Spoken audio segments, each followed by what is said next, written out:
Good morning, marchers. How we doing? It's great to be with you again. It was my very first speech as Vice President of the United States was the March for Life last year, and I'm proud to be back with much better weather this time around. Now, some of you may remember that in my remarks last year, I told you all one of the things I most wanted in the United States of America was more families and more babies. So let the record show, you have a vice president who practices what he preaches.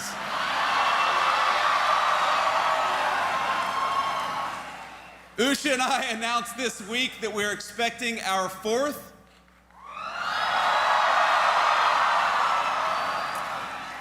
And it will be our third baby boy, so we'll take whatever prayers you can give. We certainly need them.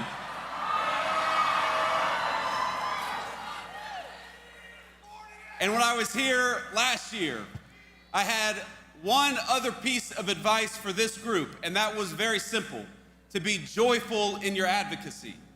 And looking out at this crowd today, it seems like you took that suggestion very well to heart, because I see joyful people. I see grandmas, I see parents, I see beautiful little kids with incredible green hats.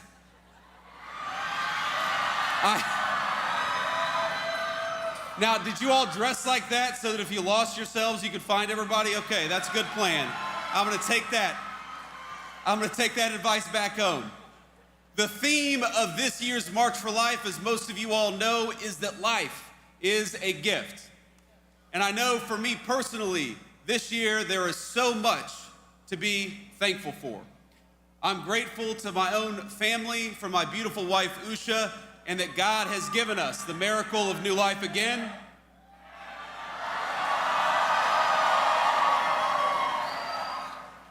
I'm grateful for this movement, for the truth that is on our side. And frankly, I'm thankful for the technological breakthroughs that have allowed us to affirm and protect life. Things like 3D ultrasounds that didn't exist just a few short decades ago. Things like the new medical technologies that have saved the lives of countless premature babies. But let me today say that I am especially grateful for all of you, even the ones with Michigan hats, and there are a couple of you out there.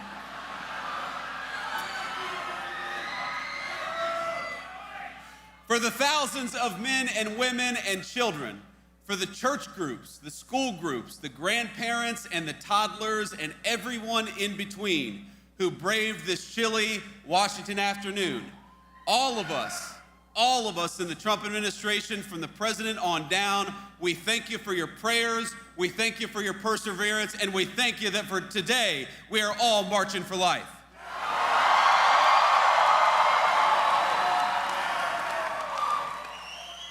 I know a lot of us heard from the president just before this, so you know that he loves and cares deeply about this movement.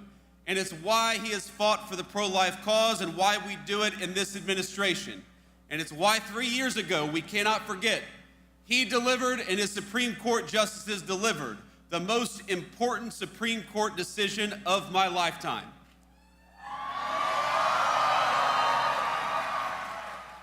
Because with the Dobbs decision, what we did, what the president did, what the Supreme Court did, was put a definitive end to the tyranny of judicial rule on the question of human life. He shattered a 50-year culture of disposability, one that treated human life as expendable the moment that it became inconvenient. And he empowered our nation and our movement to build a culture of life from the grassroots up.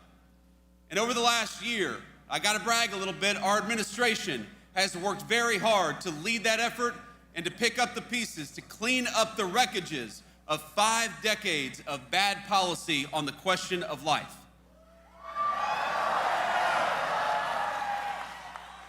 It's an amazing crowd. Now, our vision is simple. We want life to thrive in the United States of America. We want We want Americans, every American from all walk of life, to have happy, healthy children. And we want them to raise those kids with confidence that their kids are going to do well and grow up in safety and prosperity, that they'll have access to good jobs, great schools, safe streets, and warm houses in which to raise their kids. And we want all of our American families to be able to do it with the confidence that their nation will stand with them just as they have stood with the United States of America.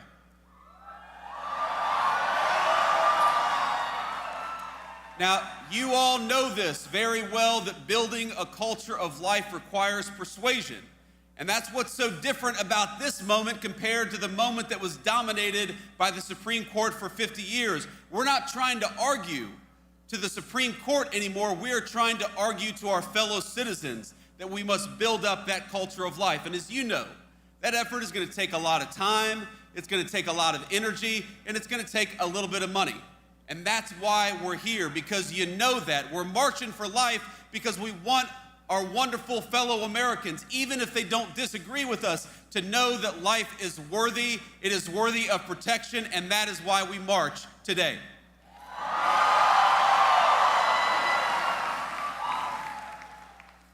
So let me tell you something very simple. That under this administration, again, from the President of the United States, the Vice President, you have an ally in the White House. Now some of our work over the last year has been very straightforward and very easy. We started by undoing the evils we saw under the previous administration. Like, for example, throwing priests and grandmothers in prison for praying outside a clinic. That's over. We stopped it.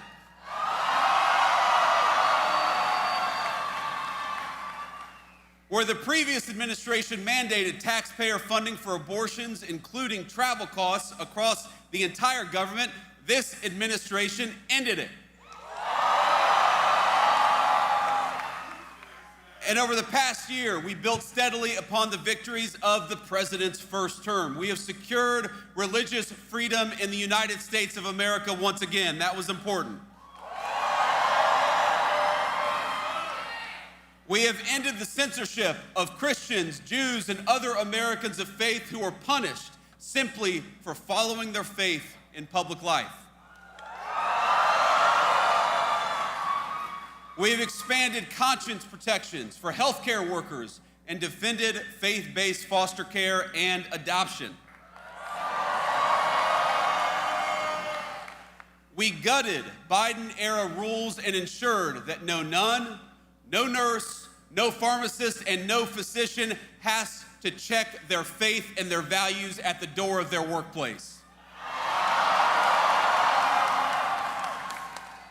And under the last administration, under President Biden and congressional Democrats, the power of government, we know, was marshaled against us, against our faith, against our families, and most importantly, against the most vulnerable. That stopped with the Trump administration, and it is not coming back.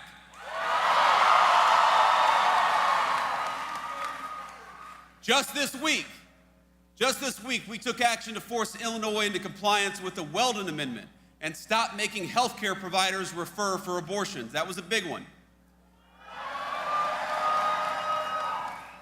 And as the president knows better than anybody, if we want to convince more Americans to choose life, we must also choose policies that make family life possible.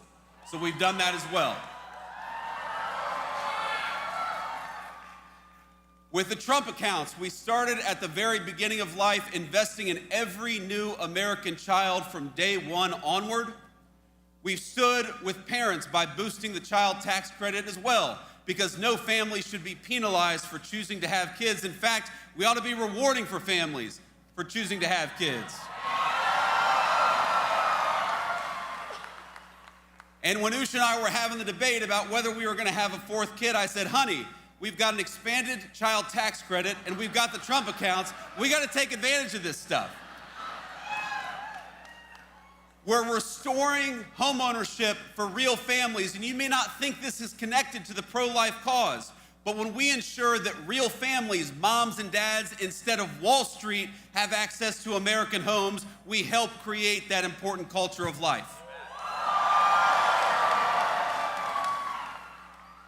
And the thing that I'm perhaps the most proud of is that we have been responsible stewards of your tax dollars on this question of life. And so, just yesterday, this administration launched fraud investigations into Planned Parenthood affiliates.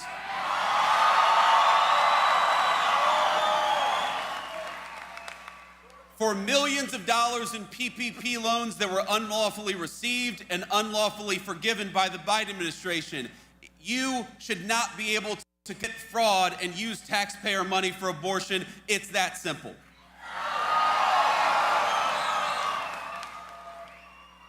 At many of our departments, we've reinstated a ban on the use of fetal tissue in federal research. That's another big one. And this is something we're so proud of. We're returning accountability to our foreign policy as well. Under Joe Biden, it was the policy of the United States to export abortion and radical gender ideology all around the world. That is what they did with your tax money.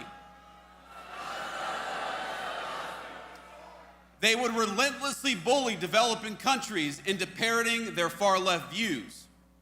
But under President Trump's leadership and with our great Secretary of State, we believe that every country in the world has the duty to protect life. And that it's not our job as the United States of America to promote radical gender ideology. It's our job to promote families and human flourishing. Now that's why we've completely realigned U.S. foreign aid and turned off the tap for NGOs whose sole purpose is to dissuade people from having kids. It's why we rejoined the Geneva Consensus Declaration to promote maternal health and strong families all over the world. And it's why we speak up when other nations throw pro-life and pro-family advocates in prison for silent prayer, which we've seen way too much, but it's got to stop. And today, our administration is proud to announce a historic expansion of the Mexico City policy. We're going to start blocking every international GO that performs or promotes abortion abroad from receiving $1 of U.S. money.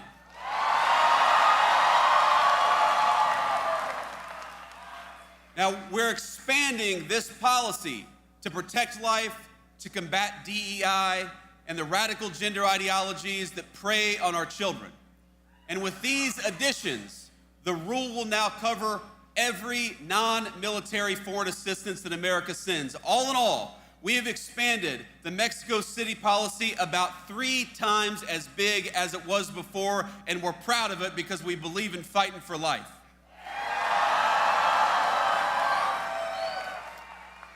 And a lot of you may know that under the Biden administration, they used Medicaid and other programs to launder your tax dollars into abortion money all over the United States of America.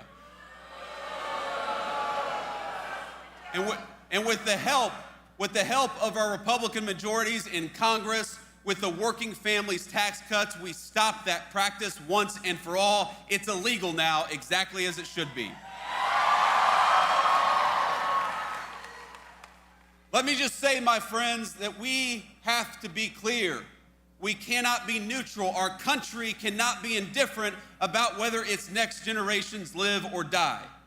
Because, think about it, what ultimately gives meaning and life to the United States of America, this is not a new question. Every civilization has been forced to answer it. You march today, we march today, because you have an answer to this question about what kind of civilization we are and about what kind of civilization we're going to become in the future.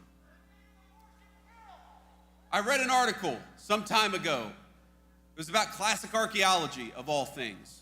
And one particular piece of information has haunted me. that one of the telltale signs of an ancient brothel in the pagan world was that you'd always find a large number of baby skeletons nearby. A lot of baby skeletons. And those bones predominantly belonged to boys. Because unlike little girls, those boys would be of no use to the future adults who were running those brothels. Now, this is shocking to us because we grew up in a Christian culture and were formed by religious values. Even those of us who aren't particularly faithful, it's a shocking thing to hear. But we have to remember that in the ancient pagan world, discarding children was routine. From the skeletons in brothels to the child sacrifice of the Mayans, the mark of barbarism is that we treat babies like inconveniences to be discarded rather than the blessings to cherish that they are. But the inheritance of our civilization is something else. The fact that, as Scripture tells us, each life is fearfully and wonderfully made by our Creator.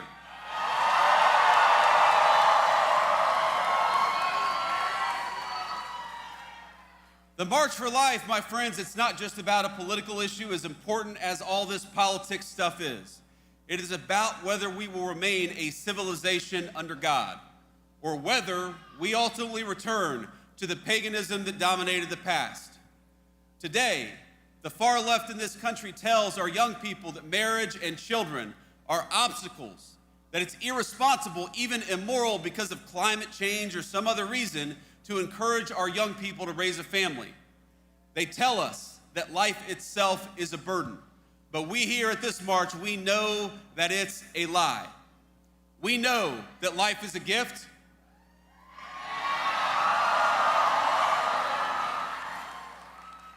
We know that babies are precious because we know them and we love them and we see the way that they can transform our families. We know that family is not just the source of a great joy, but is part of God's design for men and women, a design that extends outward from the family to our neighborhoods, to our communities, and to the United States of America itself.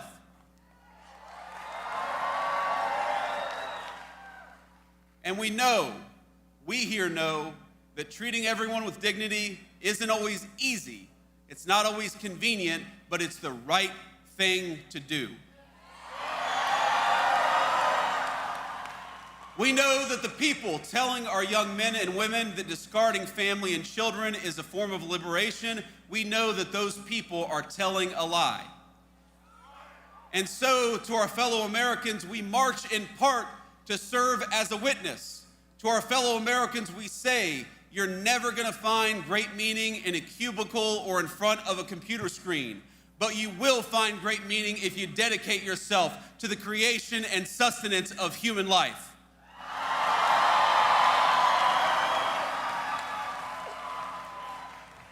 Now, I must address an elephant in the room, and I've heard the guy over here talking about it. A fear that some of you have that not enough progress has been made, that not enough has happened in the political arena, that we're not going fast enough, that our politics have failed to answer the clarion call to life that this march represents and that all of us, I believe, hold in our hearts. And I want you to know that I hear you and that I understand. There will inevitably be debates within this movement. We love each other, but we're going to have open conversations about how best to use our political system to advance life, how prudential we must be in the cause of advancing human life. I think these are good, honest, and natural debates. And frankly, they're not just good for all of you, they help keep people like me honest, and that's an important thing.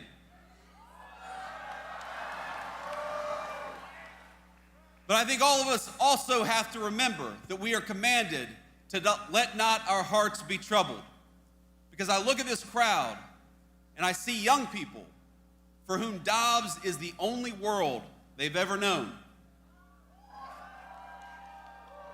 And I see people with just a little bit more gray in their hair, who for 50 years toiled to live in a country where questions of life would be answered by we the people rather than tyrants and rogues.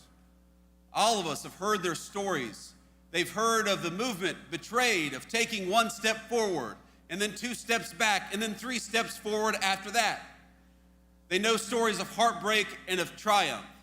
Some of them I've known very personally from ballot issues that I fought very hard for, some of which have gone the right way and some of which have gone the wrong way. And I remember friends of mine who spent their entire lives fighting for the unborn without ever seeing the victories that have accumulated in recent years. My friends, I'd ask you to look where the fight for life stood just 1 decade ago. And now, look where it stands today.